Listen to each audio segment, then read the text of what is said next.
Graça e paz. Eu quero nesse dia compartilhar com você a palavra do Senhor, mais uma vez. E a palavra de Deus no Evangelho, segundo escreveu Lucas, no capítulo 18, a partir do versículo 35, conta a história de um mendigo, de um cego mendigo. O nome desse cego era Bartimeu. Ele vivia à beira do caminho, pedindo esmolas, dependendo de alguém. Eu imagino que alguém o levava lá toda manhã e colocava ele sentado ali à beira do caminho, e ali ele passava o seu dia, dependendo das esmolas das pessoas, dependendo da ajuda, da bondade dos outros, e vivendo uma vida miserável.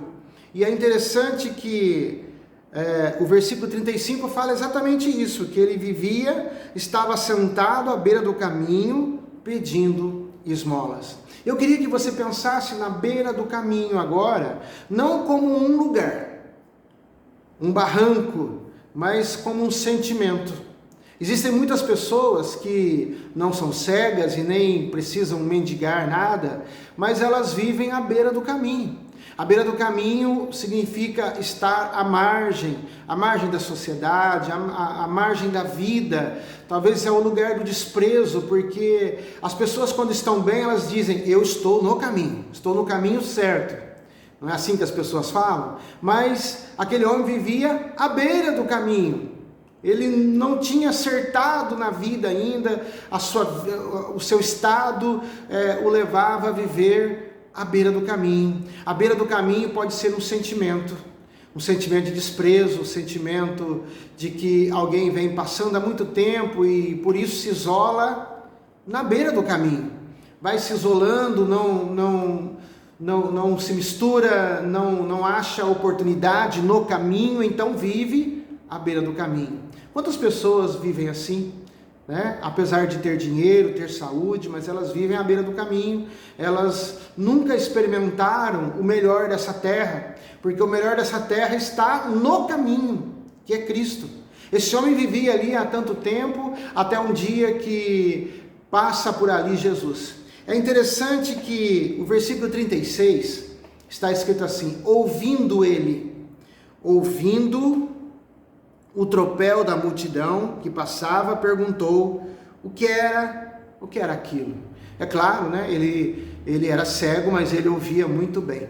Mas o detalhe que Lucas coloca aqui, que o que despertou a fé desse homem foi ouvir que era Jesus.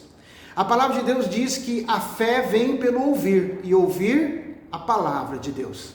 Também lá no Evangelho de João, no capítulo 1, fala que Jesus era o verbo, ou seja, a palavra. Ouvir Jesus é ouvir a palavra. E aquele homem então ouve a palavra e uma fé despertada. Eu imagino que uma pessoa que vive nessa condição corre sério risco de se acomodar na vida. Afinal, o barranco não é tão ruim assim. A beira do caminho não é tão ruim assim. E as pessoas às vezes passam a viver assim, mendigando, dependendo de esmolas, e acha que tá bom, se ela ganhar o sustento do dia, se ela viver de migalhas, tá tudo bem para elas. Mas eu quero dizer para você que Deus não nos criou para viver de esmolas e de migalhas. Não estou falando de dinheiro, eu estou falando da vida plena em Cristo. E Deus não nos criou para viver à beira do caminho, marginalizados. Deus nos criou para viver e experimentar o melhor dessa terra. O texto diz que aquele homem, então, ouvindo que era Jesus, gerou uma fé dentro dele, então ele começa a gritar, Jesus, filho de Davi, tem misericórdia de mim. E aí começa um processo que o levou a receber o milagre. Talvez você esteja necessitando de um grande milagre, mas você não sabe o processo, não sabe como agir, não sabe onde buscar, não sabe a quem buscar, como buscar, mas você precisa do milagre, como aquele homem que vivia há tanto tempo à beira do caminho, e ele também não sabendo muito bem como fazer, ele começa então a gritar e a clamar, e a gritar a pessoa certa. Ele grita, Jesus, filho de Davi, tem misericórdia de mim. Quantas pessoas em momento de dificuldade saem por aí gritando e clamando, mas as pessoas erradas, a Deus errado, que não pode socorrer, que não pode o tirar do barranco ou da beira do caminho. Então aquele homem começa a gritar e ele começa a clamar por Jesus, né? E o texto também diz, essa história fala que os que iam à frente dele começaram a repreendê-lo, dizendo: cale-se, ele não vai te ouvir. E aquele homem poderia ter desanimado com isso, mas ele é persistente. Aliás, o caminho do milagre passa pela persistência. Fé tem a ver com persistência. Aquele homem, então, por mais que ele tivesse barreiras e tivesse pessoas dizendo: fique calado, mas ele continua gritando, ele continua clamando, ele fala: Senhor, tem misericórdia de mim. Ele é persistente. O milagre só se alcança com persistência. A persistência da fé. Sabe por que nós precisamos de persistência? Porque nem todo milagre nós recebemos na hora que nós queremos e do jeito que a gente quer. E nós vamos ter que crescer primeiro e nos preparar para o milagre. Então é necessário persistir. Não recebeu hoje Jesus? Você acha que Jesus não te ouviu agora? Não ouviu teus gritos de socorro? Continue gritando, ele vai te ouvir. Aquele homem foi persistente.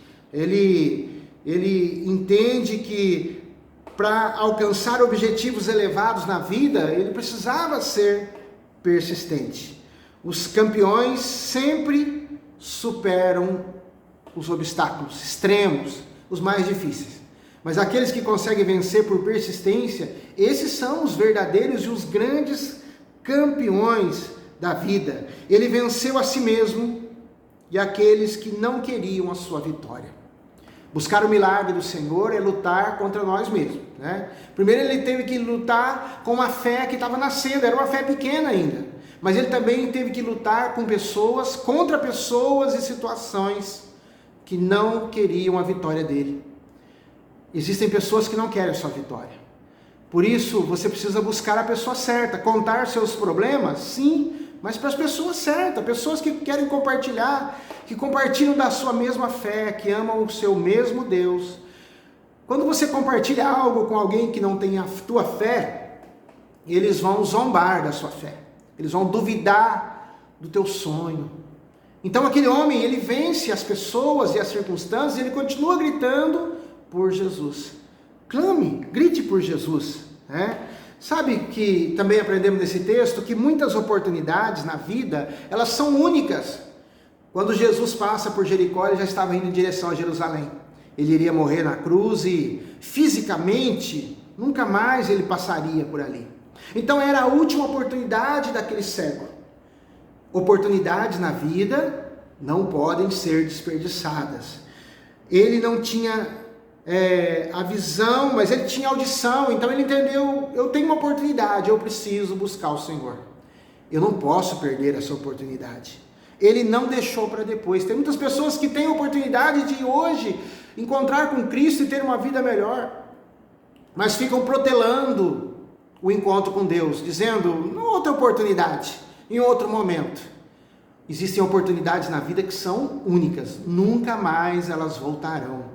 Por isso fique atento, e se hoje Jesus estiver passando na tua frente, comece a gritar por ele, peça socorro, que ele vai te ouvir.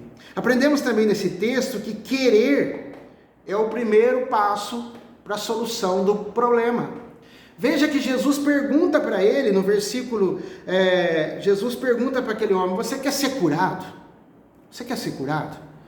Por que Jesus perguntou? Claro que Jesus já sabia. Jesus perguntou porque tem muitas pessoas que necessitam do milagre, mas não querem o milagre. E Jesus, por isso, ele pergunta, porque querer é o primeiro passo para a solução do problema. Então, nós precisamos querer, desejar o milagre, desejar a bênção do Senhor, né? Jesus, então, curou aquele homem. Não importa onde e como o homem esteja. Não importa a nossa situação. Aquele homem era um mendigo, beira do caminho, né? Mas não importava a circunstância, a situação, quem estava com ele, que oportunidades ele tinha, mas Deus, em Jesus, demonstrou que se importava com ele, se importava com a sua vitória. Jesus parou para alguém que vivia à margem do caminho. Jesus para os necessitados. Jesus dá uma pausa na sua caminhada para atender aquele que está em dificuldade. Jesus sempre tem tempo para você. Jesus tem tempo para você. Jesus viu a margem de Deus, a imagem de Deus no homem. Por isso Jesus parou. Jesus não vê a nossa aparência, não vê alguém com um mendigo, alguém muito bem vestido. Não, Jesus vê a imagem de Deus.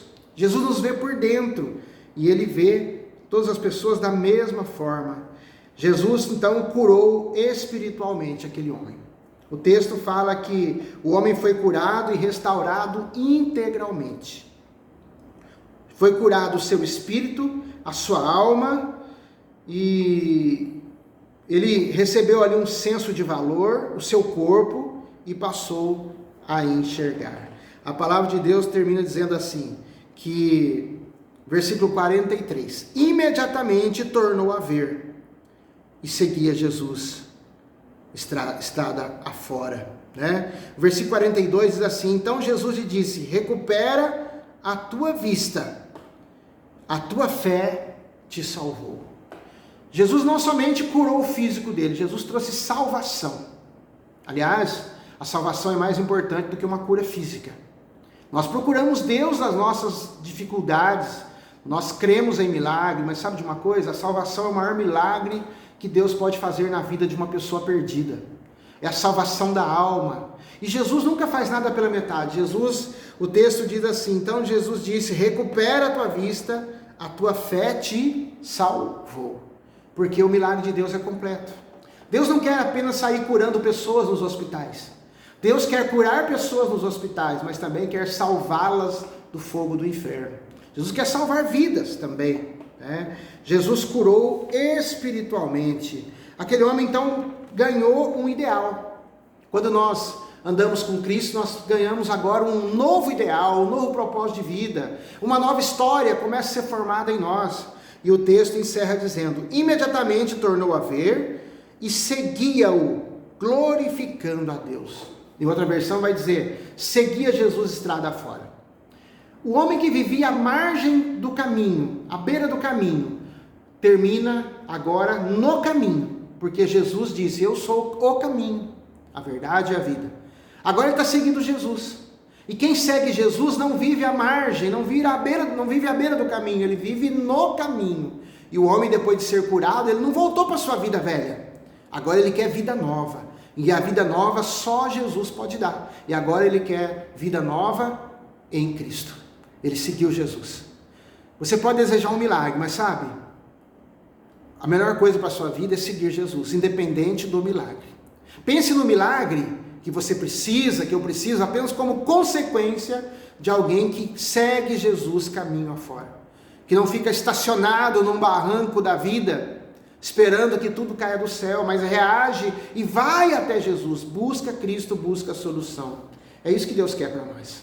Deus abençoe a sua vida, que você possa nesse dia vencer todas as suas dificuldades, se levantar da inércia, da beira do caminho e buscar Cristo no caminho, em movimento, e a tua vida nunca mais será a mesma. Siga Jesus, em nome de Cristo, é que eu oro pedindo que você receba essa palavra e seja abençoado para a glória do Senhor. Amém.